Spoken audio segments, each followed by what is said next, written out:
अस्सलामुअलैकुम। Operating system के next lecture में आप सबको खुशामदीद कहता हूँ।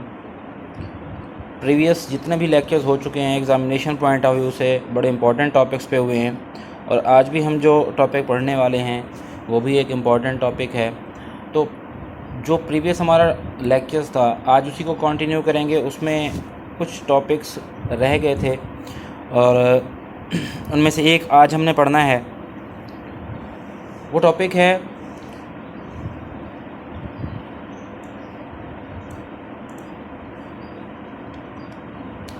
Time sharing operating system. देखें जी, ऑपरेटिंग सिस्टम तो ये कोर्स हमारा ऑपरेटिंग सिस्टम का हमने स्टार्ट किया हुआ है। तो ऑपरेटिंग सिस्टम क्या होता है ये आप सबको पता है कि ये एक सिस्टम सॉफ्टवेयर है जो कि आपके कंप्यूटर को एनेबल करता है कि डिफरेंट यूज़र्स इसे क्या कर सकते हैं, यूज़ कर सकते हैं और आपका कंप्यूटर इस काबिल होता है कि वो डिफरेंट टास्क परफॉर्म कर रहा होता है। फंक्शंस और सर्विसेज जो ऑपरेटिंग सिस्टम में प्रोवाइड करता है वो भी हम कवर कर चुके हैं। तो आज हमने ऑपरेटिंग सिस्टम की ही एक टाइप को डिस्कस करना है कि वैसे तो बहुत सारे टाइप के ऑपरेटिंग सिस्टम होते हैं। तो एक ऑपरेटिंग सिस्टम होता है टाइम शेयरिंग ऑपरेटिंग सिस्टम। तो ये कैसे काम करता है, इसकी वर्किंग क्या है, इसके बेनिफिट्स क्या हैं, ये चीज़ें जो हैं आज हम पढ़ने वाले हैं। तो टाइम शेयरिंग ऑपरेटिंग सिस्टम नाम से ज़ाहिर है कि ये एक ऐसा ऑपरेटिंग सिस्टम है जो कि मल्टी प्रोग्रामिंग है।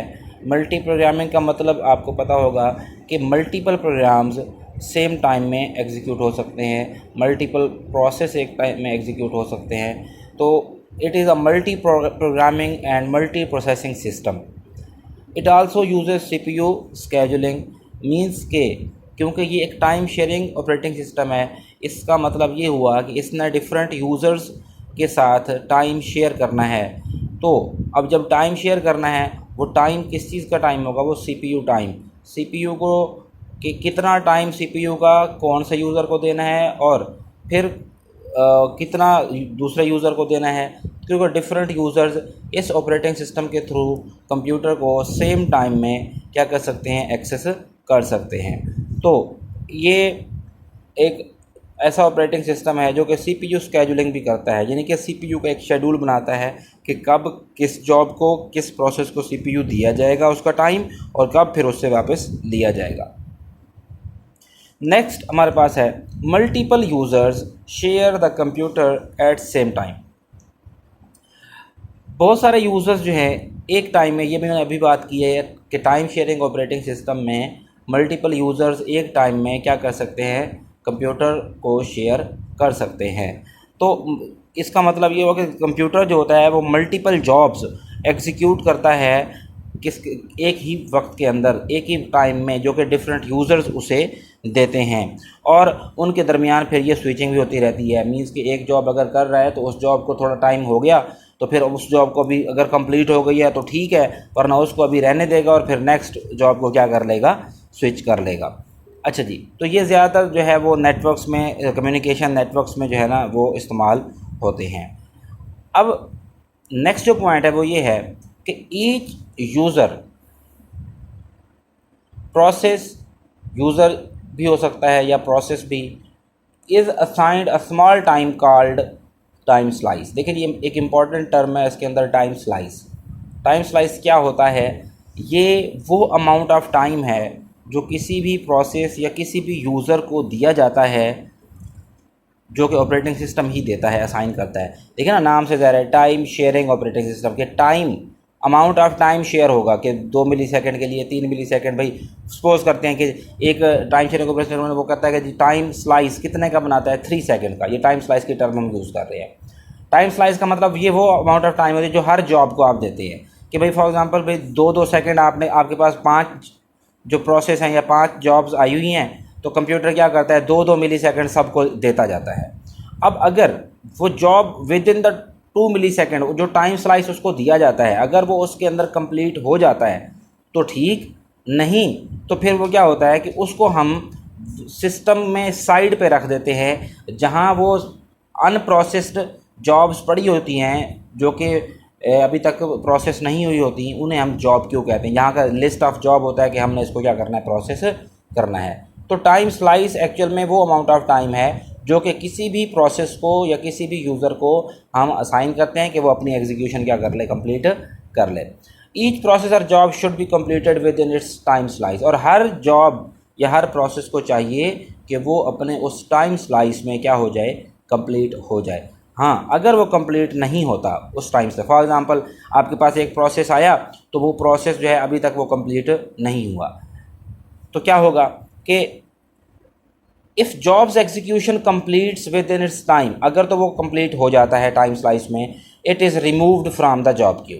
अगर वो कंप्लीट हो गया तो पहले जो शुरू में जॉब्स आएंगी उसके लिए एक लिस्ट मेंटेन होगी, एक क्यू मेंटेन किया जाएगा। क्यू एक डाटा स्ट्रक्चर होता है जिसके अंदर लिस्ट ऑफ जॉब्स पड़ी हुई होती हैं और आपका सीपीयू वहाँ से, ऑपरेटिंग सिस्टम उनसे एक एक जॉब करके उठाता जाता है और उसको एग्जीक्यूट करता जाता है। सपोज करें कि फॉर एग्ज़ाम्पल किसी भी चीज़ की एक लाइन लगी हुई है, तो साथ ही क्या होता है कि एक बंदे के पास लिस्ट होती है, तो वो लिस्ट से उनको कॉल करता जाता है और बार बार जिसका नंबर आता है, जिसकी बारी आती है, वो उसको क्या करते हैं, प्रोसेस करते जाते हैं। तो वो जो लिस्ट होगी जो मेंटेन की हुई होगी उसने, वो एक क्यू होगा। तो सिमिलरली कंप्यूटर के अंदर भी जितनी भी जॉब्स होती हैं उनकी एक लिस्ट तैयार होती है, वो लिस्ट एक सिस्टम में पड़ी होती है, वो एरिया जहाँ पर वो पड़ी होती है वो जगह उसे हम क्यू कहते हैं। तो जॉब क्यू ऐसा एरिया होगा, इस जॉब क्यू की हम बात कर रहे हैं, ऐसी जगह होगी, ऐसा डाटा स्ट्रक्चर है ये, जहाँ पर वो लिस्ट ऑफ जॉब्स पड़ी हुई होती हैं जो कि प्रोसेस होनी होती हैं, हो नहीं रही होती, अभी होनी होती हैं। तो जो जॉब अब कंप्लीट नहीं होगी, सॉरी कंप्लीट हो जाएगी टाइम स्लाइस के अंदर, उसे हम उस जॉब क्यू से यानी कि उस लिस्ट से निकाल देंगे, क्योंकि उसका काम कंप्लीट हो गया तो उसे हमने उस लिस्ट से क्या कर देना है, निकाल देना है, काट देना है। अच्छा जी, if job needs more time, अगर उसे मज़ीद अभी भी क्या चाहिए, टाइम चाहिए, then it is moved to ready queue. तो अब रेडी क्यू भी एक जगह होगी जहाँ पर क्या होगा कि वो प्रोसेस होंगे या वो आपके पास जॉब्स होंगी जो कि रेडी फॉर एग्जीक्यूशन होंगी, लेकिन अभी तक अभी एग्जीक्यूशन में नहीं है, एग्जीक्यूट नहीं हो रही लेकिन रेडी फॉर एग्जीक्यूशन है। अच्छा, during execution if job needs IO operations during its time slice, अगर एग्जीक्यूशन फॉर एग्जांपल कि एग्जीक्यूशन हो रही थी, तो एग्जीक्यूशन के दौरान अगर जॉब को मज़ीद टाइम ज़रूरत है, आपने एक प्रोसेस को 2 मिलीसेकंड दिए सीपीयू के, तो वो लेकिन उसको कंप्लीट होने के लिए 5 मिलीसेकंड्स चाहिए। तो देखें यहाँ पर तो वो कंप्लीट नहीं हुआ अभी तक। खैर, तो अगर उसको मज़ीद जो है ना, if during execution if job needs I operation during its time slice, अगर यहाँ पर जो बात है वो बात ऊपर वाली है कि अगर उसको मज़ीद टाइम चाहिए तो हम उसको रेडी क्यू में डाल देंगे, लेकिन अगर एग्जीक्यूशन के दौरान उसको इनपुट आउटपुट ऑपरेशन यानी कि इनपुट की ज़रूरत पड़ती है या उसको आउटपुट के लिए राइट करने के लिए टाइम चाहिए। देखिए जब कंप्यूटर आउटपुट देता है तो स्क्रीन के ऊपर राइट करने के लिए भी उसे टाइम लगता है और यूज़र से इनपुट लेने के लिए भी उसे टाइम ज़रूरत होता है। तो ये इनपुट और आउटपुट ऑपरेशन के लिए भी टाइम ज़रूरत पड़ सकता है। तो ड्यूरिंग एग्जीक्यूशन अगर किसी जॉब को आईओ ऑपरेशन की ज़रूरत पड़ती है तो with in its time slice, तो उसको वहाँ पर फिर ब्लॉक किया जाता है। जब तक उसका इनपुट आउटपुट ऑपरेशन कंप्लीट नहीं होगा तब तक हम उसकी जो एग्जीक्यूशन है वो कंटिन्यू नहीं करेंगे, तो उसे हम ब्लॉक्ड स्टेट में डालेंगे। और जब वो ब्लॉक्ड होगा, ब्लॉक्ड में वो वेट करेगा उस आईओ इवेंट का, यानी कि उस इनपुट आउटपुट का वेट करेगा। जैसे ही इनपुट आउटपुट से दे दी जाएगी, नेक्स्ट वो क्या कर जाएगा, एग्जीक्यूशन स्टार्ट हो जाएगी। ये एक डायग्राम है, जिस डायग्राम से ये आपने टाइम शेयरिंग सिस्टम को अंडरस्टैंड करना है। तो ये डिफरेंट जो सर्कल्स हैं ये समझ लें क्यूज़ हैं। तो ये यहाँ पर वो जॉब्स होंगी जो रनिंग स्टेट में होंगी, और यहाँ पर ब्लॉक्ड स्टेट में, और ये रेडी स्टेट में। हम रेडी क्यों कह सकते हैं, ठीक है। यहाँ पर एक्टिव जॉब्स होंगी रनिंग, और यहाँ पर हमारे पास क्या होंगी, ब्लॉक्ड होंगी।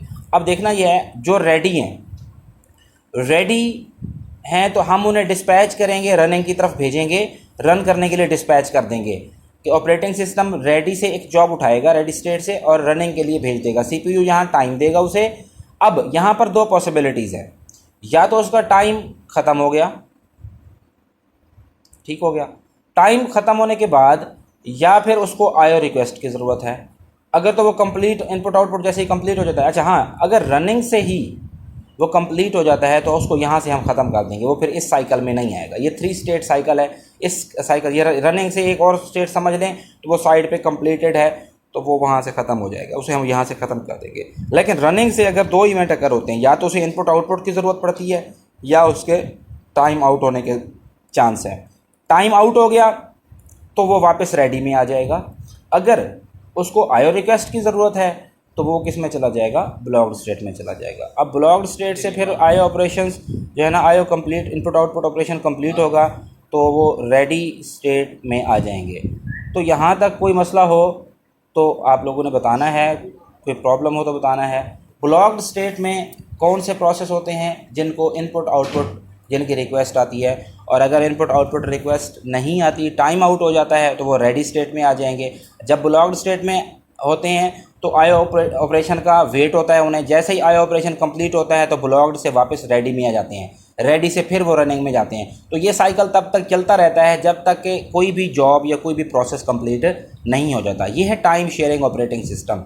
तो टाइम शेयरिंग यहाँ से इन 2 स्टेट से समझ लें कि एक प्रोसेस यहाँ से जाएगा रनिंग के लिए, एग्जीक्यूशन के लिए, उसका टाइम आउट हुआ तो वापस वो इसी रेडी में आ गया, यहाँ से टाइम आउट हुआ वापस आ गया, फिर दूसरा चला गया, उसका टाइम आउट हुआ वापस आ गया।